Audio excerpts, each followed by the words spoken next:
안녕하세요 여러분. 오늘 하루도 어떻게 주님 안에서 주님과 동행하는 즐거운 삶 사셨어요? 요즘 이제 그래도 태풍이 지나간 후로 날씨가 그래도 많이 선선하죠.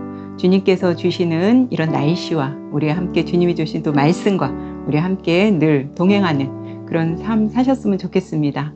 오늘 우리가 함께 나눌 말씀은요, 야고보서 1장 15절의 말씀, 여러분들 다 잘 아시는 말씀입니다.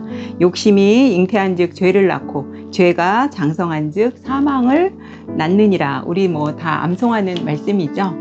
러시아에 그 파옴이라는 그 농부가 있었는데요, 이 사람은 많은 땅을 가지고 있지만 가져도 부족한 거예요. 그러니까 늘 더 많이 갖고 싶어서 이 농부는 불만을 항상 갖고 있는데요, 그 어느 날 이 농부의 귀에, 러시아의 그 파옴은요, 러시아의 그 볼가강 너머로 바슈키르인들이 사는 곳에 아주 싼 값으로 땅을 무한정 판다는 그런 얘기를 듣습니다.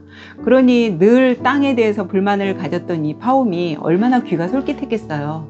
그래서 자기 하인을 한 명 데리고 이제 그쪽 강 너머 그 바슈키르인들이 사는 그곳으로 가는데요, 무려 지금 이 농부가 사는 동네에서 거기까지는 한 480km 정도 된다고 해요. 그러면 우리나라에서 서울에서 한 부산 정도 가는 거리일까요?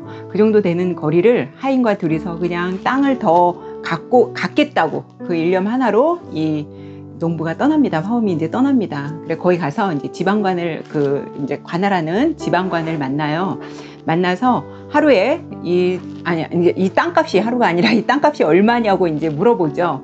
그랬더니 그 지방관이 뭐라 그러냐면, 우리는 보통 이제 땅이 한 평당 얼마 뭐 이렇게 이제 하잖아요. 근데 이 지방관이 뭐라고 하냐면, 우리는 그렇게 평당 얼마 이렇게 계산하지 않고 하루에 이렇게 땅값을 계산한다는 거예요. 아니, 하루에 땅값을 계산한다는 말이 무슨 말이요? 라고 이제 이 농부가 물으니까 하루에 무조건 1000루블이라는 거예요. 루블은 그 당시 아마 이제 환율로 1루블이 19.34 뭐 그 정도 했나 봐요. 그러니까 우리나라 돈으로 한 사람 한 2만 원 정도 되는 거죠. 하루에 그렇다는 거예요. 그래서 아니, 그러니까 그 하루라는 게 뭘 말하는 거냐고, 하루에 내가 땅을 얼만큼 가질 수 있는 거냐고 이제 막 이 농부가 물어봐요. 그랬더니 우리는 땅을 하루로 계산을 하는데, 그 말은 무슨 말이냐면, 이제 이 농부를 이 지방관이 파옴을 데리고 이제 높은 곳으로 올라갑니다. 그러면서 그 광활한 그 땅을 이렇게 보여주면서, 우리는 땅값을 어떻게 결정하냐면, 당신이 오늘 여기서 만약에 이 지점에서 이제 출발을 했잖아요. 그러면 당신이 밟는 모든 땅이 하루 동안에 당신이 밟는 모든 땅이 당신 거라는 거예요.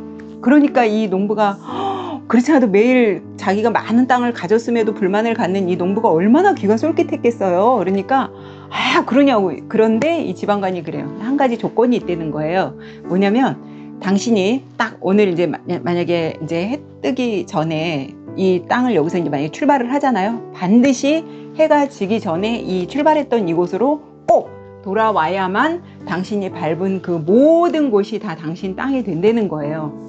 얼마나 이 농부의 귀에 정말 솔깃하고 그 푸른 초장이 에덴 동산 같지 않았겠어요, 여러분? 그래서 이 농부가요, 알았다 그러면서 이제 그 다음날 하인을 데리고 이제 돈을 가지고 모자를 탁 쓰고 이제 갑니다. 그래서 지방관을 만나서 1000루블을 이제 주는 거죠. 그랬더니 이 농부가 썼던 그 모자를 그 농부가 출발하는 이 곳에다 딱 놓고 여기다 이제 1000루블을 놓고, 왜냐면 이 사람이 돌아오지 못하면 이 1000루블도 없어지는 거고 안 되는 거고 땅을 못 갖는 거잖아요. 그래서 이 모자를 벗어놓은 이 농부의 모자에 거기다 이제 1000루블을 놓고 저희 농부가 이제 출발을 합니다. 얼마나 욕심이 많은지, 우리 왜 달리기 할 때 여기 땅 하잖아요. 그러기 전에도 이제 자기가 밟는 곳이 다 자기 땅이라고 하니까 모자를 딱 놓고 출발하시오 이러고 딱 하는데 엄청나게 계속 걷는 거예요. 한 발자국이라도 더 가야 자기 땅이 되니까 열심히 갑니다. 정말 얼마나 많이 이 사람이 발빠르게 걸어갔든지요, 중간에 너무 힘든 거예요. 점심도 걸렀어요. 그리고 내리쬐는 태양에 너무 더우니까 얼마나 계속 빨리 달리다시피 했으니 얼마나 덥고 지쳤겠어요. 점심도 안 먹고 가다가 너무 더우니까 옷도 벗고 부츠도 벗어버리고 거의 이제 탈진한 상태가 되는 거죠. 그래서 이제 갔어요. 근데 보니까 이제 해가 지려고 해. 해가 지기 전에 돌아와야 되잖아요, 이 출발했던 곳으로. 근데 돌아오려고 보니 자기가 그 욕심을 너무 많이 내서 너무 가던 땅이 너무 멀리 간 거예요. 그러니까 막 여기까지 돌아오려면 온 힘을 다해서 이 사람이 와야 되는 거예요. 그래서 막 뛰다시피 해서 막 태양 뜨는 쪽을 향해 막 이제 걸었으면 이제는 서쪽을 향해서 이제 와야 되잖아요.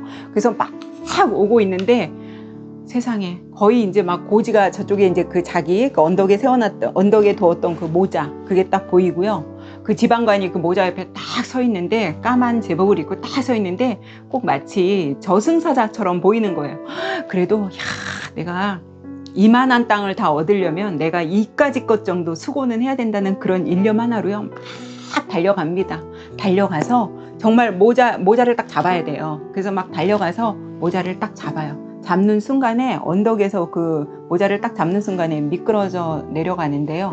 밑에 이제 하인이 막 주인 그 농부 이제 파움을 막 깨우러 가는데 아무 인기척이 없는 거예요. 그래서 봤더니 죽었어요. 그러니까 이 지방관이 그 하인한테 뭐라 그러냐면 당신의 그 주인을 이곳에 묻으시오 그래요. 그러면서 삽을 줍니다. 그러면서 지방관이 혀를 쯧쯧하면서 뭐라 그러면 묻히기에는 무지무지하게 충분한 땅이라고 하는 겁니다. 여러분 이 얘기를 들으면서 이게 대문호 여러분 톨스토이 아시죠? 그 러시아 미나집에 있는 이야기인데요. 이 얘기를 보면서 오늘 야고보서 정말 욕심이 잉태한즉 죄를 낳고 죄가 장성하여 사망에 이른다 그러잖아요. 인간은 가져도 사실 우리는 정말 왜 만족이 없을까요? 그죠 여러분? 아무리 많이 가져도 더 갖고 싶고 그래서 그걸 가졌는데 또 신형이 나오면 어때요? 또 신형 또 갖고 싶잖아요. 이만큼 가졌는데 누가 또 이만큼 가졌다고 하면 이만큼 갖고 도대체 우리의 그 욕심의 끝은 어디일까요? 그러나 성경은 분명히 말해주잖아요. 욕심이 장성해서 죄가 장성하면 어떻게 돼요? 정말 욕심이 잉태한즉 죄를 낳고 죄가 장성해서 사망에 이른다잖아요 여러분. 우리도 정말 지금 우리 현재에 우리가 가진 거에 족한 줄로 알아야 돼요. 바울이 얘기한 것처럼 우리가 가진 거에 우리가 처한 거에 족한 줄로 알아야 되는 그런 삶을 살아야 되는데 그 삶도 참 살기 쉽지 않죠. 그리고 사람들은 정말 우리 크리스찬뿐만 아니라 세상 사람들은 뭐 계속 더 높아지려고 그래서 이렇게 피라미드 구조를 쌓잖아요. 정말 이 꼭대기에 내가 상이 뭐 몇 프로가 안 되는 그 꼭대기에 올라서려고 모든 사람들이 얼마나 전속력으로 달립니까? 그러나 우리가 그렇게까지 해서 우리의 삶이 그 꼭대기에 간다고 해서 주님이 내 안에 계시지 않으면 그런 꼭대기까지 다다르는 삶이 과연 어떤 의미가 있을까를 또 생각하게 하는 오늘 그런 스토리였습니다. 여러분도 혹시 내가 막 그렇게 피라미드 맨 위에 꼭대기까지 이렇게 가고 싶어서 모든 것 막 주변 사람 다 무시하고 짓밟고 내가 혹시 올라가고 있지는 않은지 한번 이 밤 생각해 보면서 오늘 하루도 여러분 주님이 주시는 말씀 묵상하고 주무시기 바랍니다. 오늘 하루도 수고 많이 하셨고요. 편안한 밤 되세요. 우리는 내일 뵙겠습니다.